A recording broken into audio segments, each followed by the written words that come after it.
এতিয়া ভাদমহীয়া লৈছে আজি শৰাই আগবঢ়াইছিলে। সেইকাৰণে আমাৰ পৰিয়ালটোৱে সকলোৱে আমি একেলগে পৰিয়ালত এই গোপিনী নামত ভাদ মাহে পৰিৱেশটো দেখুৱাই দিছোঁ।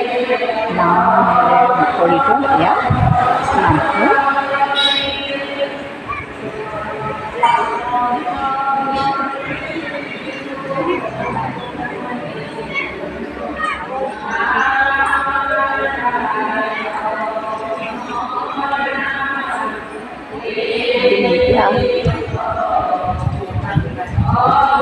এতিয়া চাহৰ এইখিনি ঘৰৰ কামখিনি আমাৰ পৰিয়ালত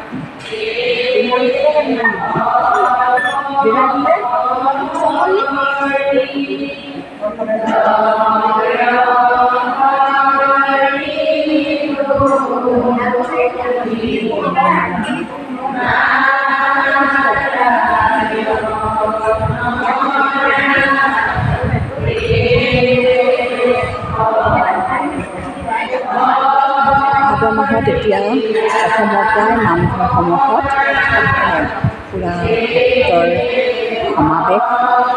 খুব ভাল লাগে এই পৰিৱেশটো। ধৰ্মপ্ৰাণ ৰাইজৰ পৰিৱেশ। ধন্যবাদ। কৃষ্ণ।